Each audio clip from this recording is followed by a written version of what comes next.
अध्याय 171 खतरे का खेल 4।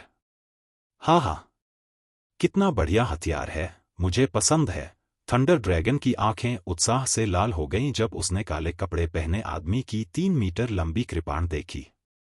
वज्र ड्रैगन चिल्लाया, पुरुषों को भारी हथियारों का उपयोग करना चाहिए। काले कपड़े वाले बदमाश, आज हम प्रतिस्पर्धा करेंगे।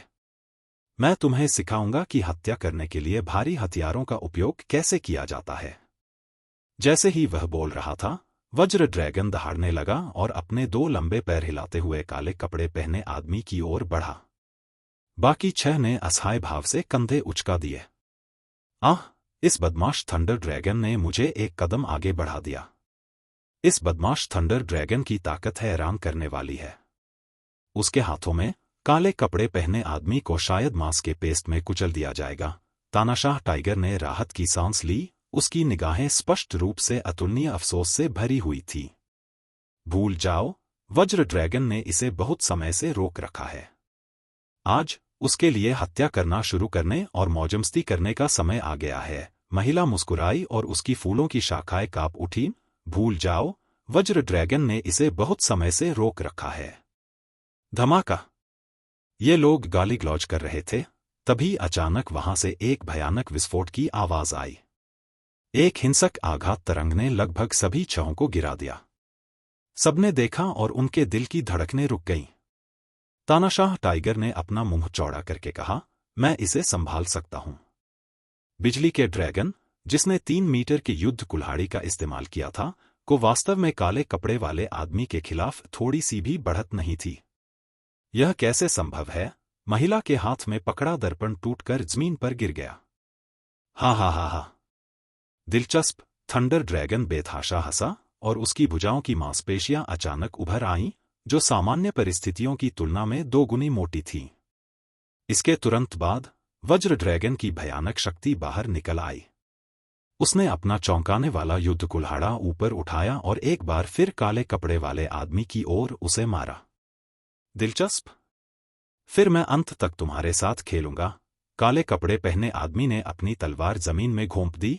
उसके बाद एक हिंसक हमला हुआ। काले कपड़े पहने आदमी का पूरा शरीर आग की लपटों में घिरा हुआ था। भयानक कृपाण के ऊपर एक अतुलनीय मोटी कृपाण रोशनी थी। कृपाण की रोशनी इतनी तेज थी कि ब्लेड और युआन क्यूई दोनों ही भिनभिनाने लगे। धमाका! एक ही टक्कर में काले कपड़े पहने आदमी ने बिजली के ड्रैगन को सीधे नीचे गिरा दिया, जिसके बारे में कहा गया था कि वह मौके पर एक राक्षसी जानवर के समान था। बिजली का ड्रैगन वास्तव में युद्ध कुल्हाड़ी को पकड़ने में भी असमर्थ था। उसका विशाल शरीर पीछे की ओर गिर गया और विशाल युद्ध कुल्हाड़ी आकाश में उड़ते हुए भिनभिनाने लगी। लेकिन यह अंत नहीं था। जिस क्षण काले कपड़े पहने आदमी ने अपनी गति वापस खींची, उसने अपनी कृपाण खींची और आकाश में वार किया। उस भयंकर कृपाण की रोशनी ने बिजली के ड्रैगन की कमर को मौके पर ही काट दिया। लानत है! अपनी बाहों में लंबी तलवार लिए दुबले पतले आदमी की आंखें ठंडी हो गईं और वह प्रेत में बदल गया और काले कपड़े वाले आदमी की ओर बढ़ा। लेकिन उसी समय काले कपड़े वाला आदमी भी गायब हो गया। लगभग उसी समय अन्य 5 लोगों ने दुबले पतले आदमी की पीठ की ओर इशारा किया और एक स्वर में चिल्लाए, तुम्हारे पीछे। वह ऐसा कैसे कर सकता है? दुबले पतले आदमी को यकीन ही नहीं हो रहा था कि कोई उसकी गति को पकड़ सकता है। हालांकि उसकी अविश्वास भरी निगाहें ऊपर उठ गईं और स्थायी रूप से वहीं टिक गईं। यह बच्चा अजीब है। चलो साथ चलते हैं। तानाशाह टाइगर इतना डर गया कि उसके पसीने छूटने लगे। ऐसा कैसे हो सकता है? इस दुनिया में इतना शक्तिशाली origin returning first stage martial artist कैसे हो सकता है? फिर वह ओरिजिन दायरे के पहले स्तर पर कैसे हो सकता है? वह स्पष्ट रूप से ओरिजिन दायरे के तीसरे स्तर की तुलना में बहुत अधिक शक्तिशाली था। इतनी ताकत किसमें हो सकती है? क्या यह हो सकता है कि वह काले कपड़े वाला आदमी किसी दूसरे दर्जे के संप्रदाय का विशेषज्ञ हो? जब उसने दूसरे दर्जे के संप्रदाय के बारे में सोचा, तो तानाशाह टाइगर का पूरा शरीर कांप उठा। हालांकि कृपाण की रोशनी चमक उठी, जिससे उनके अपने 4 विशेषज्ञ एक ही क्षण में मारे गए और केवल तानाशाह टाइगर और महिला ही बचे। जियो या! तानाशाह टाइगर घबराहट में चिल्लाया। महिला ने अपने हाथों को आपस में कसकर बांध लिया और एक अजीब सी छाप बना ली। फिर उसकी पुतलियां 3 पंखुड़ियों में विभाजित हो गईं। दोनों पंखुड़ियां तेजी से घूम गईं। आत्मा छीनने की सौंदर्य तकनीक। जियाओ या नाम की महिला काफी आश्वस्त थी और चिल्लाई, तानाशाह टाइगर, वह पहले से ही मेरे नियंत्रण में है। जल्दी से ऊपर जाओ और उसका सिर काट दो। ओह, क्या ऐसा है? अप्रत्याशित रूप से काले कपड़े पहने आदमी पर इस मोहक तकनीक का कोई असर नहीं हुआ। उसने कहा, आपकी मोहक तकनीक किंग शुई वन के उस राक्षस से 3 स्तर से भी ज्यादा घटिया है। असंभव। जियाओ या चिल्लाया, तुम मेरी आत्मा छीनने वाली सौंदर्य तकनीक का विरोध कैसे कर पा रहे हो? इस समय तानाशाह टाइगर ने पहले ही अपनी कृपाण निकाल ली थी और आगे बढ़ गया था, कांप रहा था और काले कपड़े वाले आदमी पर छिपकर हमला करना चाहता था। काले कपड़े पहने आदमी ने एक बड़ा कदम आगे बढ़ाया। उसने अपनी बड़ी तलवार को शियाओ या पर घुमाया और मौके पर ही उसकी कमर पर वार कर दिया। साथ ही उसने जल्दी से अपने दोनों हाथों से एक मुहर बनाई और अपनी बाईं उंगलियों को ऊपर उठाया। जैसे ही काले कपड़े पहने व्यक्ति ने अपनी उंगलियां ऊपर उठाईं, हवा में से बिजली का एक बोल्ट नीचे उतरा और छिपकर हमला करने वाले तानाशाह टाइगर के सिर पर जा गिरा। गिरती हुई बिजली तानाशाह बाघ के सिर के ऊपर से नीचे आई, उसकी जांघों को भेदती हुई जोर से जमीन पर गिरी और पीछे एक अथाह गोलाकार छेद छोड़ गई। तानाशाह टाइगर का शरीर अकड़ गया। उसने अभी भी अपना छिपकर हमला जारी रखा, लेकिन एक पल में ही वह जमीन पर गिरकर मर गया। काले कपड़े पहने आदमी ने तानाशाह टाइगर की आस्तीन से अपनी ईगल आई निकाली और उदासीनता से कहा, आपको मुझे उकसाने का पछतावा होना चाहिए, लेकिन वैसे अब पछतावा करने के लिए बहुत देर हो चुकी है। ईगल की आंखों से एक वाक्य निकला, मैं अंत तक तुम्हारा साथ दूंगा। बैशौ शहर में कहीं नकाबपोश आदमी ने एक ही समय में मेज पर सभी ईगल आंखें खोली और एक गंभीर स्वर में एक नया गेम क्वेस्ट जारी किया। सभी खेल प्रतिभागी नए खेल मिशन में प्रवेश करें। लक्ष्य, काले कपड़े वाला आदमी। मिशन इनाम, जो लोग काले कपड़े वाले आदमी का सिर वापस लाएंगे उन्हें पृथ्वी स्तरीय आंदोलन तकनीक मैनुअल और 2 मूल परिवर्तन गोलियों से पुरस्कृत किया जाएगा। सभी खेल सदस्य पागलपन की स्थिति में थे। रात हो चुकी थी। अर्जुन बैशौ शहर के सबसे ऊंचे घंटाघर के शीर्ष पर खड़ा था। उसने अपने कंधों को क्रॉस किया और चुपचाप खूबसूरत रात के आसमान को देखा। उसे मन ही मन याद आया कि पीले वस्त्र पहने उस व्यक्ति ने जीवित रहते हुए उससे क्या कहा था। यह सही है, यह एक खेल है। यह क्रूर घटना जिसने अनगिनत लोगों और यहां तक कि कई बच्चों को भी मार डाला, वह सिर्फ एक खेल है। और इस खेल के सर्जक हाउजिंग के कुछ महान व्यक्तियों के बेटे और बेटी थे जो आकाश के आर पार देख सकते थे। उन लोगों को ऐसा अस्तित्व कहा जा सकता है जो हाउतियन साम्राज्य को हिलाकर रख सकते थे। शुरुआत में इस खेल के आरंभकर्ता केवल मनोरंजन के लिए थे और उनके द्वारा जारी किए गए मिशन आमतौर पर अप्रासंगिक थे। वे बस कुछ बेकार मार्शल कलाकारों को चिढ़ा रहे थे जो उनकी नज़र में बेकार थे। या तो कोई मार्शल कलाकार कुछ चुरा लेता है, या कोई गरीब पृष्ठभूमि का व्यक्ति किसी अमीर महिला को लुभाने के लिए उसके पास जाता है और अन्य लोग उसका बेरहमी से उपहास करते हैं। मिशन का आरंभकर्ता मन ही मन हंस रहा था, यह देखकर कि वह बेचारा कितना दुखी था। हालांकि धीरे धीरे यह खेल हाउजिंग में अधिकारियों की दूसरी पीढ़ी द्वारा शुरू किया गया और अमीर लोगों की दूसरी पीढ़ी को अधिक ध्यान और अधिक पैसा मिलना शुरू हो गया। परिणामस्वरूप खेल का स्वाद बदल गया। छोटी सी लड़ाई की शुरुआत से ही हर कोई इसे संतुष्ट नहीं कर सकता था। वे खून की गंध के लिए अपनी प्यास को मोड़ना शुरू कर दिया। बाद में इस छोटे से खेल ने एक भव्य पैमाने का निर्माण किया, जिससे अधिक अधिकारियों और दूसरी पीढ़ी के अमीर लोगों को अस्तित्व के खेल का आनंद लेने का मौका मिला। वे एक साथ इकट्ठे हुए और एक प्रसिद्धि भोज का आयोजन किया, लेकिन वास्तव में यह ईगल की आंख के माध्यम से था कि छवियों को वापस भेजा गया था, ताकि हर समय खेल की प्रगति का आनंद लिया जा सके। सबसे महत्वपूर्ण बात यह थी कि खेल के नियम बदल गए थे। खेल देखने वाले हर मेहमान को मिशन जारी करने का अधिकार था। यह मानव स्वभाव की जांच थी। वे उच्च वर्ग के लोग जो आमतौर पर अच्छे कपड़े पहनते थे और उचित व्यवहार करते थे, वे एक बार छाया में छिपने और अपने सबसे गहरे मानवीय स्वभाव को पूरी तरह से प्रकट करने में सक्षम हो जाने पर खेल पर नियंत्रण खो देंगे। यह कहने के बजाय कि कुछ लोग खेल की दिशा को नियंत्रित कर रहे थे, यह कहना बेहतर होगा कि इस समय यह पहले से ही एक ऐसी स्थिति में विकसित हो चुका था जहां खेल में भाग लेने वाले सभी लोग एक ही समय में खेल को नियंत्रित कर रहे थे। जब कोई व्यक्ति परिणामों के बारे में सोचे बिना या अपने कार्यों की जिम्मेदारी लिए बिना छाया में छिप सकता है, तो वह व्यक्ति एक जंगली जानवर बन जाएगा। अध्याय 172 खतरे का खेल 5। अर्जुन ने अपने हाथ में ईगल आई को देखा और लंबे समय तक गहरी सोच में डूबा रहा।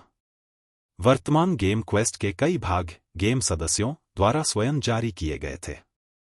उदाहरण के लिए, अपने बारे में पर्दे के पीछे के खेल आयोजकों ने सबसे पहले उसे नहीं देखा।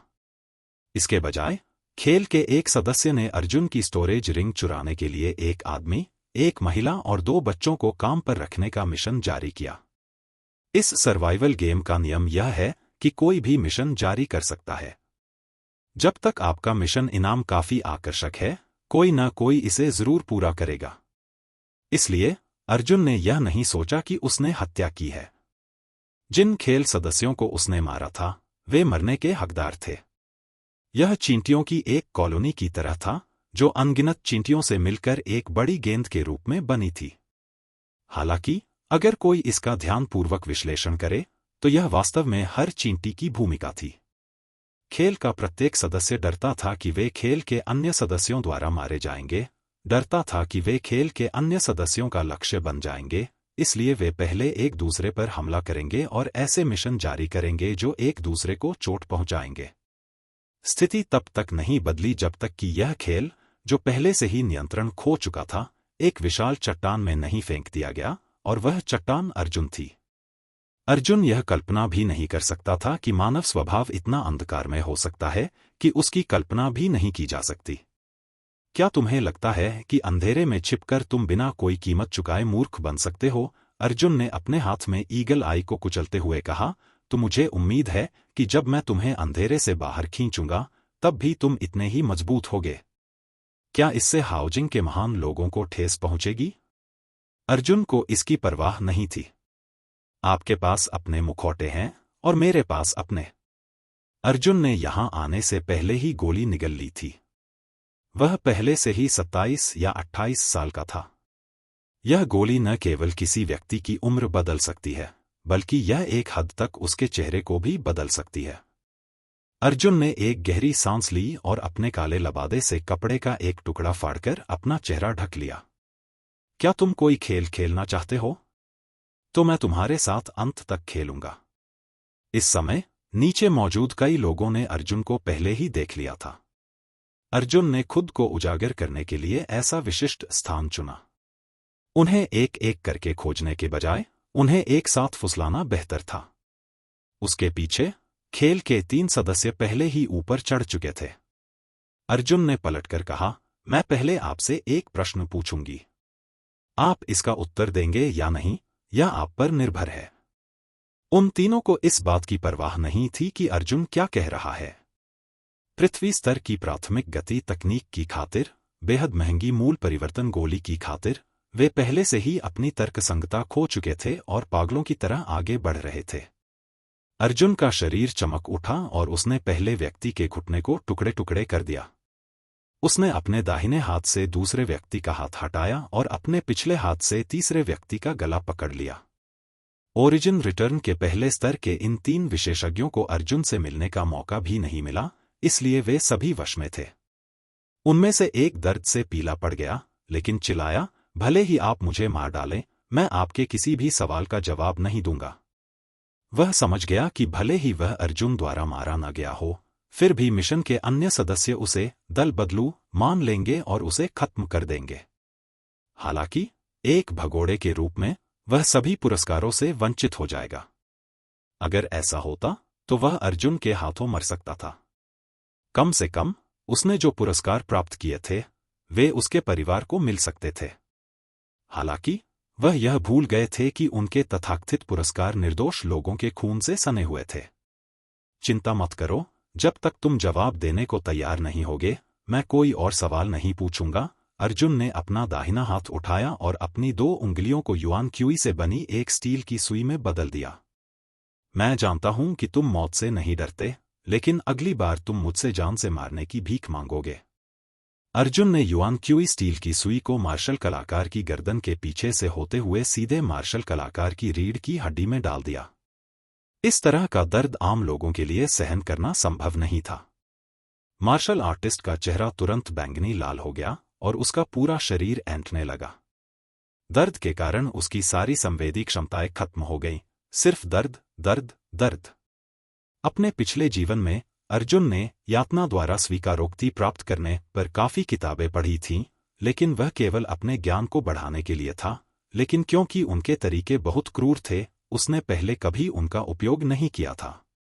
मुझे उम्मीद नहीं थी कि इस जीवन में वास्तव में इसका उपयोग करने की कोई जगह होगी। ये क्रूर विधियां कुछ अमानवीय कीमियागरों और कारीगरों की हत्या के बाद प्राप्त की गई थी। अर्जुन ने युआन क्यूई स्टील की सुई निकाली।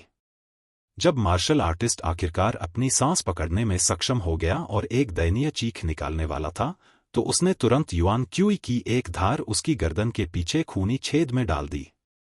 युआन क्यू मार्शल कलाकार के शरीर से होकर बहता था। पहले तो यह युआन क्यू की एक चिकनी धारा थी। हालांकि उसके शरीर तक पहुंचने के बाद युआन क्यू की सतह पर तुरंत छोटे छोटे कांटे दिखाई देने लगे। इसके बाद कांटे के आकार का युआन क्यू मार्शल कलाकार के शरीर के भीतर घूमने लगा। इस समय मार्शल आर्टिस्ट ने मुंह में उल्टी भर ली। तीव्र दर्द के कारण उसकी आंखों से रक्त वाहिकाएं फट गईं और उसके चेहरे पर खून के आंसू बहने लगे। मैंने कहा, आप पूछें कोई भी प्रश्न, मैं उत्तर दूंगा। अर्जुन ने मार्शल आर्टिस्ट का मुंह अपने हाथ से ढक दिया और फुसफुसाया, माफ करना, तुमने बहुत देर से जवाब दिया। तुम पहले ही मेरी सहनशीलता की सीमा पार कर चुके हो।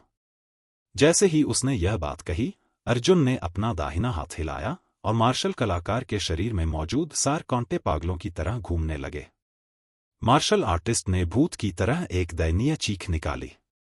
नंगी आंखों से देखी जा सकने वाली गति से मार्शल कलाकार का मांस और खून इंच इंच करके बिखर गया और खून के तालाब में बदल गया। अर्जुन ने भौहें सिकोड़ी। सच कहूं तो उसे लोगों को इस तरह से प्रताड़ित करना पसंद नहीं था, लेकिन जब उसने उन लानत मलामत करने वाले गेमर्स के बारे में सोचा, तो अर्जुन ने अपने दांत पीस लिए। आओ देखते हैं कौन ज्यादा निर्दयी है। अर्जुन ने गहरी सांस ली और दूसरे व्यक्ति की ओर देखा। अब तुम्हारी बारी है। दूसरा आदमी इतना डर गया कि उसने अपनी पैंट में पेशाब कर दिया। अर्जुन के करीब पहुंचने से पहले ही वह चिल्लाया, मैं कुछ भी कह सकता हूं। अर्जुन ने सिर हिलाया और कहा, आप खेल के कुछ सदस्यों की स्थिति जानते हैं। मुझे उन सभी के बारे में बताओ। मार्शल कलाकार ने अर्जुन को वह सब कुछ बता दिया जो वह जानता था। तुम्हारे बारे में क्या? अर्जुन ने तीसरे व्यक्ति की ओर देखा। तीसरे व्यक्ति ने बिना किसी हिचकिचाहट के तुरंत बोल दिया, मुझे पता है कि हम पापी हैं। हम माफी की भीख नहीं मांगते। हम तो बस आपसे प्रार्थना करते हैं कि हमें जल्दी से जल्दी मौत दे दो। दोनों फूट फूट कर रोए और विनती करने लगे। अर्जुन यह पूछना नहीं चाहता था कि उन्होंने कितने निर्दोष लोगों को मारा है या कितने निर्दोष बच्चों को मारा है। उसने मौके पर ही अपनी कृपाण उठाई और 2 सिर घंटा घर से गिर गए। फिर अर्जुन नीचे कूद गया और रात में गायब हो गया। उन दोनों को स्थिति के बारे में ज्यादा जानकारी नहीं थी, लेकिन अर्जुन बेल का अनुसरण कर सकता था और धीरे धीरे बड़े शॉट की स्थिति को सामने ला सकता था। रात शांतिपूर्ण नहीं थी और 100 जानवरों के शहर के सभी हिस्से भूतों जैसी चीखों से भरे हुए थे। हर कोई अर्जुन की तलाश कर रहा था, लेकिन उन्हें नहीं पता था कि खेल के नियम बदल गए हैं। एक समय ऐसा था जब सभी खिलाड़ी काले कपड़े पहने हुए लोगों का शिकार करते थे, लेकिन अब यह ऐसा खेल बन गया है जिसमें सभी खिलाड़ियों का शिकार केवल काले कपड़े पहने हुए व्यक्ति द्वारा किया जाता है। 100 बीस्ट सिटी, उत्तरी जिला, पेंग। अर्जुन ने दूसरे स्तर के ओरिजिनल रिटर्निंग मार्शल कलाकार के कंधे पर लात मारी और उसे जमीन पर पटक दिया। मैं एक गुप्त स्थान जानता हूं, लेकिन मुझे नहीं पता कि वहां कौन छिपा है। मार्शल कलाकार ठंडे पसीने में कांप उठा। आप इसे आजमा सकते हैं। कृपया मुझे अच्छा समय दें। मैंने व्यक्तिगत रूप से एक टियर 2 गोली के लिए अपनी बहन को मार डाला। मैं अब और जीना नहीं चाहता। जीवन और मृत्यु की यातना झेलने के बाद ही कोई व्यक्ति स्वप्न से जागता है और अचानक उसे एहसास होता है कि उसके हाथ खून से सने हुए हैं। अर्जुन मुस्कुरा रहा था, लेकिन उसकी मुस्कान में आंसू के निशान थे। एक व्यक्ति उस गोली के लिए अपने ही खून और मांस को मार सकता है जिसका सपना एक मार्शल कलाकार देखता है। लानत है। हजारों कटे हुए जानवर। अर्जुन ने मार्शल आर्टिस्ट के सिर पर जोर से वार किया और बेरहमी से उसे जमीन पर 2 बार कुचल दिया। यह 31वां गेम सदस्य था जिसे अर्जुन ने आज रात मारा था। खेल के हर सदस्य ने जो अपराध बोध प्रकट किया, उससे अर्जुन का दिल बुरी तरह दुखने लगा। वह अब और कोई सवाल नहीं पूछना चाहता था, क्योंकि जब उसने 27वें खिलाड़ी को मारा तो वह व्यक्ति बेकाबू होकर हंस रहा था और चाकू से एक गर्भवती महिला के पेट से एक बच्चे को निकाल रहा था। अध्याय 173 फंसा हुआ जानवर 1। खेल में अंतिम व्यक्ति के संकेत का पालन करते हुए अर्जुन ने तथाकथित गुप्त स्थान ढूंढ लिया। यह 100 जानवरों के शहर के केंद्र में स्थित एक विशाल गुंबद के आकार की इमारत थी। गुंबद के शीर्ष की ऊंचाई लगभग 500 मीटर तक पहुंच सकती थी और इसका समग्र आकार अर्धगोलाकार था। इमारत के बाहर के नाम से अंदाजा लगाया जा सकता है कि यह एक विशाल राक्षसी जानवरों का व्यापार स्थल होना चाहिए। चूंकि बैशो शहर 100 जानवरों की चट्टान के करीब था, इसलिए आमतौर पर बड़ी संख्या में मार्शल कलाकार होते थे जो 100 जानवरों की चट्टान से राक्षसी जानवरों को पकड़ते थे और उन्हें बेचने के लिए यहां आते थे। इस समय राक्षसी जानवर एक्सचेंज पूरी तरह से अंधकारमय था। यह स्पष्ट था कि यह चालू नहीं था या इसे किराए पर दिया गया था। अर्जुन ने अपनी सांस रोकी, विशाल कृपाण को अपनी पीठ पर रखा और चुपचाप बगल के दरवाजे से अंदर प्रवेश किया। यह जगह वाकई छिपने की अच्छी जगह थी। अगर उसने जानकारी नहीं मांगी होती तो यह संभव नहीं था कि अर्जुन किसी को खोजने के लिए ऐसी जगह पर आता। खास तौर पर राक्षसी जानवरों का व्यापारिक मैदान बहुत खुला था। बड़ी संख्या में राक्षसी जानवरों को उन बड़े आकार के राक्षसी जानवरों तक पहुंचने और मार्ग प्रदान करने के लिए कुल 32 विशाल द्वार थे जो 50 मीटर ऊंचे थे। अर्जुन जिस भी द्वार से प्रवेश करता, पर्दे के पीछे का मास्टरमाइंड तुरंत अर्जुन को खोज लेता और किसी भी अन्य द्वार से तुरंत भाग निकलता। उसे भयभीत न करने के लिए अर्जुन ने अपना धैर्य बनाए रखा और उत्साहित महसूस नहीं किया क्योंकि अंतिम विजय आने वाली थी। उसने अपनी सांस को सबसे कमजोर अवस्था तक दबा दिया, लगभग अश्रव्य। ट्रेडिंग फ्लोर में कोई जटिल संरचना नहीं थी। समग्र ढांचा बहुत सरल था। यह एक विशाल व्यापारिक मंच था जिसका आकार गोलाकार था और जिसका व्यास 2000 मीटर था। अर्जुन के प्रवेश करने के बाद उसने पाया कि घने अंधेरे वातावरण में ट्रेडिंग फ्लोर के केंद्र में थोड़ी सी रोशनी चमक रही थी। दूर से देखने पर रोशनी वाले क्षेत्र में एक लकड़ी की मेज दिखाई दी। लकड़ी की मेज के पीछे एक अजीब सा सफेद मुखौटा पहने एक व्यक्ति बैठा था। पूरे क्षेत्र में केवल थोड़ी सी रोशनी थी, जिससे साबित होता था कि इस समय केवल अर्जुन ही उसे देख सकता था, लेकिन वह अर्जुन को नहीं देख सकता था। हालांकि यह स्थिति थोड़ी अजीब थी। क्या यह जगह बहुत विशाल और शांत नहीं है? स्ली स्माइल मास्क पहने हुए व्यक्ति ने खुद को ऐसे ही प्रकाश में उजागर कर दिया। अर्जुन को सहज ही महसूस हुआ कि कुछ गड़बड़ है। क्या यह कोई जाल हो सकता है? यह सोचते हुए अर्जुन अचानक पलटा और तुरंत उस दिशा की ओर भागा जहां से वह आया था। इसी समय उस दरवाजे से जोरदार गड़गड़ाहट की आवाज आई जहां से अर्जुन ने प्रवेश किया था। अरे, अर्जुन ने मन ही मन सोचा। वह दौड़कर अंत तक गया और साइड के दरवाजे पर जोरदार लात मारी। यह साइड दरवाजा 50 मीटर ऊंचा गेट था, लेकिन अर्जुन ने चाहे जितनी भी जोर से उसे लात मारी, साइड दरवाजा बिल्कुल भी नहीं हिला। अर्जुन ने अपनी बड़ी कृपाण निकाली और अपनी युआन क्यूई को संघनित किया। उसने अपनी कृपाण से गेट पर वार किया। हालांकि हिंसक प्रतिक्षेप बल ने अर्जुन को 7 या 8 मीटर पीछे खिसकने पर मजबूर कर दिया। हालांकि साइड का दरवाजा अभी भी सुरक्षित था और उस पर ब्लेड का एक भी निशान नहीं था। इस समय अनगिनत सूर्य पत्थर चमक उठे, जिससे पूरा व्यापारिक क्षेत्र दिन के समान प्रकाशमान हो गया। सिर उठाकर अर्जुन ने खुद को एक बड़े पिंजरे में देखा। पिंजरा भी अर्धगोलाकार था, लगभग 300 मीटर ऊंचा, और पिंजरे का किनारा 32 दरवाजों से जुड़ा हुआ था। पिंजरे के दोनों तरफ एक देखने का स्टैंड था।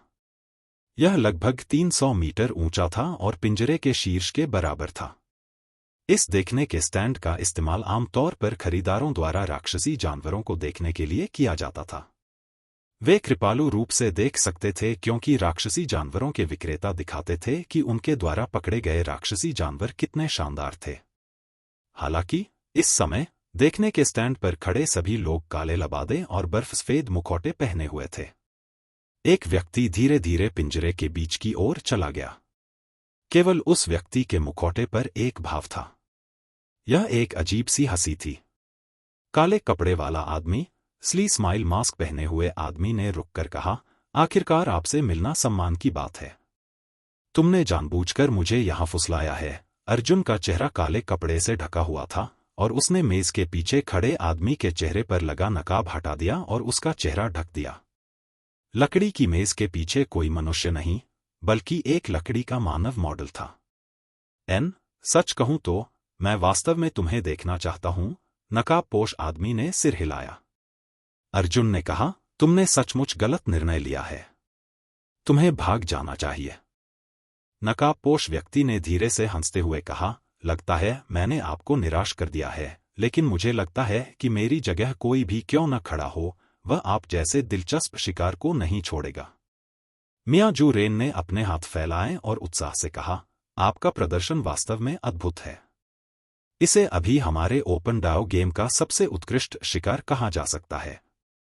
आपने मुझमें गहरी दिलचस्पी जगाई है, इसलिए आपके शब्दों में मैंने अपनी जान जोखिम में डालकर आपको नहीं छोड़ा। मैंने आपके साथ रहना और खेलना जारी रखना चुना। आप जानते हैं, हर बार मुझे आपके जैसे किसी व्यक्ति से मुलाकात नहीं होती। यह एक दुर्लभ अवसर है। यह अवसर तुम्हें मार देगा, अर्जुन ने गहरी आवाज में कहा। नकाबपोश व्यक्ति फिर मुस्कुराया और बोला, शायद, लेकिन संभावना बहुत कम है।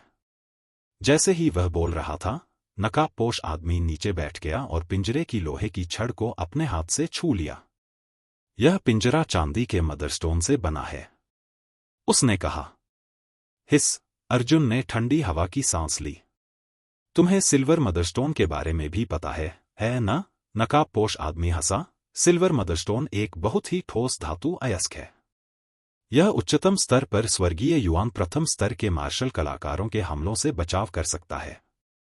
आप जानते हैं, मैंने यह आपके लिए बनाया है, लेकिन इसमें मुझे बहुत पैसा खर्च करना पड़ा, लेकिन मुझे लगता है कि आप इसके लायक हैं। तुम क्या चाहते हो? अर्जुन ने ठंडे स्वर में पूछा। कोई खेल खेलो, नकाबपोश आदमी ने अपने कंधे उचका दिए। आज 100 जानवरों के शहर में जीवन रक्षा खेल का आखिरी दिन है। भोर होने में अभी 5 घंटे बाकी हैं। यदि आप सूर्योदय देखते रह सकते हैं, तो खेल खत्म हो जाएगा और आप जीवित बच सकते हैं। बेशक, यह आपकी व्यक्तिगत क्षमताओं पर निर्भर करता है। ठीक है, हमारे खिलाड़ियों को ज्यादा देर तक इंतजार मत करवाओ। अब चलो खेल शुरू करें। जैसे ही उसने बोलना समाप्त किया, बर्फ सफेद मुखौटा पहने एक व्यक्ति पिंजरे के ऊपर चला गया। अचानक ऊपर एक छोटा सा छेद खुल गया, जिससे केवल एक व्यक्ति ही निकल सका और सफेद मुखौटा वाला व्यक्ति बाहर रह गया। 300 मीटर न तो ऊंचा था और न ही नीचा। जब तक कोई मार्शल आर्टिस्ट बॉडी टेम्परिंग के 8वें स्तर पर पहुंच जाता है, तब तक अगर वह सीधे नीचे कूदता है तो उसे चोट नहीं लगती।